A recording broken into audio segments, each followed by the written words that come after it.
January 26, 1945. Alsace, France. The temperature is below freezing.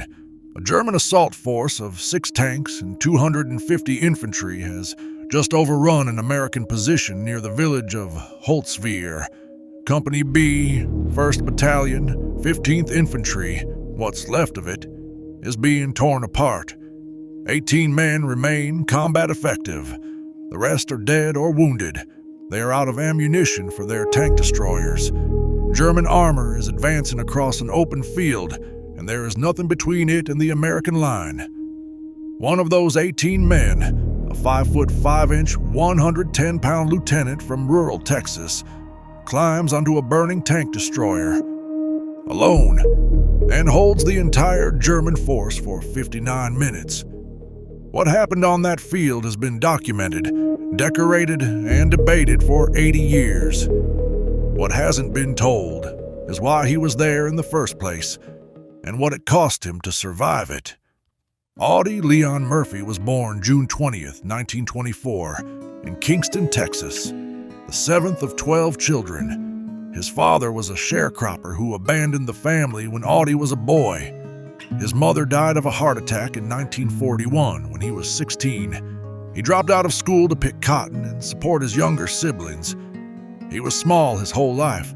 Recruiters turned him away from the Marines, the Navy, and the paratroopers.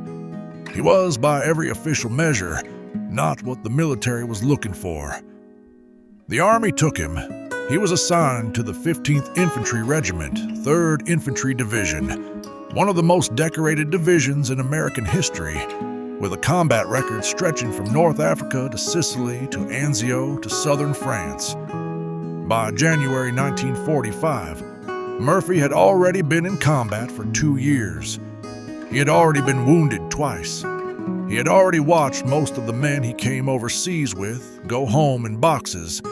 He was not a stranger to death, but what was waiting for him outside Holtzwihr was something his commanders had not planned for, and had no real answer to. At approximately 2 o'clock in the afternoon, elements of the 2nd Panzer Division launched a coordinated assault on the American position. 6 Mark IV and Panther tanks, 250 infantry.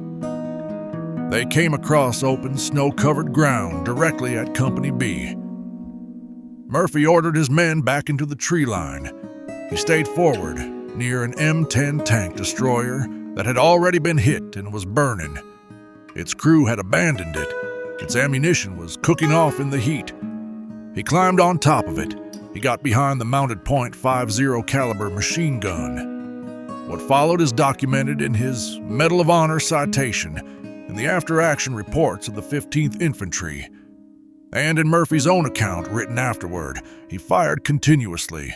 When German infantry got close enough to threaten him directly, within 10 yards of the tank at points, he kept firing.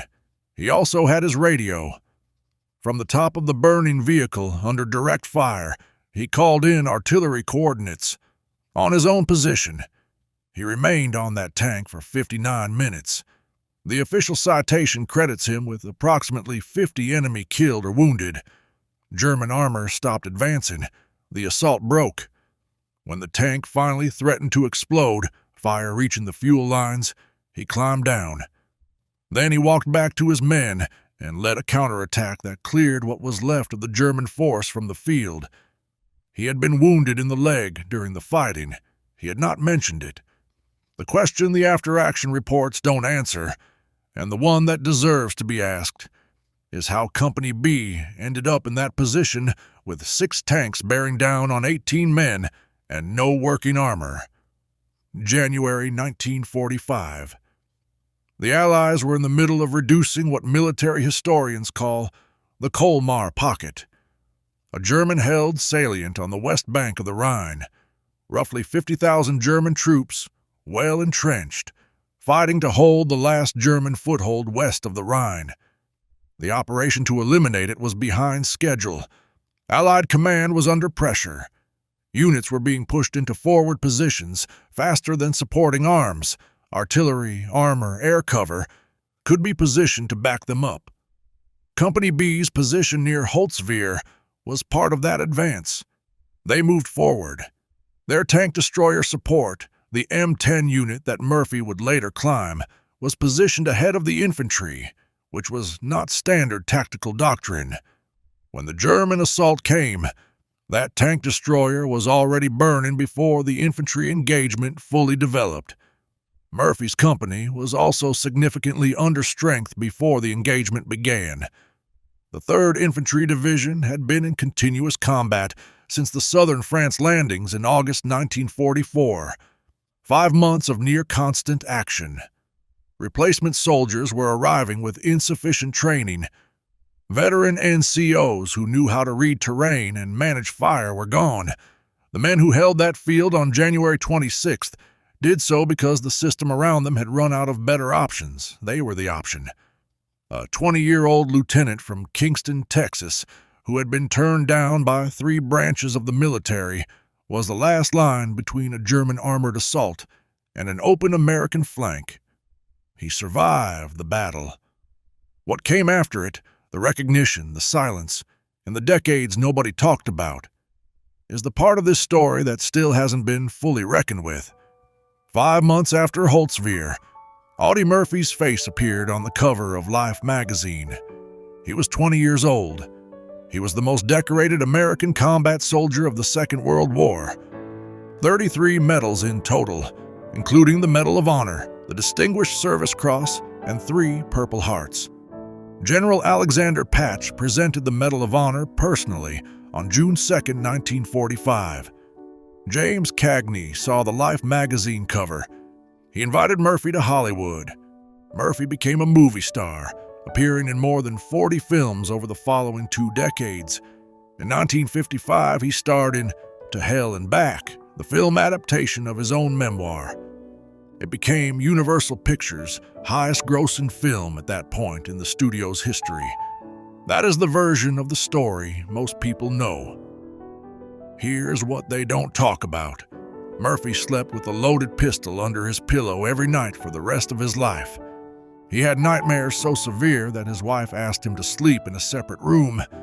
He was addicted to a prescription sedative, Placidil, and checked himself into a locked room in a hotel for a week to detox from it, alone, because he refused to let anyone see him in that condition. He was one of the first public figures in America to speak openly about what we now call post-traumatic stress disorder. In a 1971 interview, shortly before his death, he said that the wounds nobody could see were the ones that never healed. He advocated publicly for veterans' mental health treatment at a time when the military culture around that conversation was total silence. The condition he was describing, and living with, and fighting publicly, would not have a clinical name for another 9 years. He gave everything on that field in France.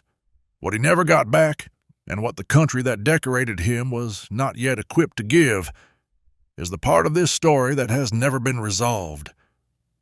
On May 28, 1971, Audie Murphy boarded a private plane in Atlanta, Georgia. The aircraft was a twin-engine Aero Commander 6800. It was headed for Martinsville, Virginia, on a business trip. The plane flew into instrument meteorological conditions, cloud cover and poor visibility near the Blue Ridge Mountains. It crashed into Brush Mountain in Montgomery County, Virginia.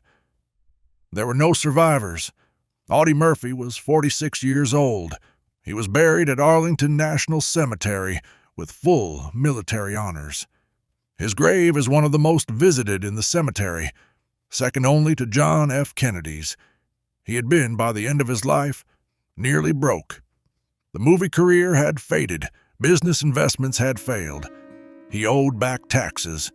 The man who was handed the Medal of Honor at 20 years old died at 46 with significant financial debt and a mind that had never fully come home from France. The Army named a reserve center after him. They put his face on a postage stamp. It took them considerably longer to build the mental health infrastructure he spent his last years asking for. Audie Murphy did not ask to be a hero. He asked for his country to take care of the men who came home the way he came home. That request is still being processed. Audie Murphy grew up picking cotton in the Texas heat to feed his brothers and sisters. He was rejected by the Marines, the Navy, and the paratroopers. He weighed 110 pounds when the Army finally took him. On January 26, 1945, on a frozen field outside a French village most Americans have never heard of, he bought his country an hour it needed, alone, wounded, on a burning vehicle, because there was no one else left to do it. That is who he was. What he asked for in return was simple: that the men who came home carrying what he carried would be treated as casualties of war, not as liabilities to be managed or weaknesses to be hidden. That conversation is still happening.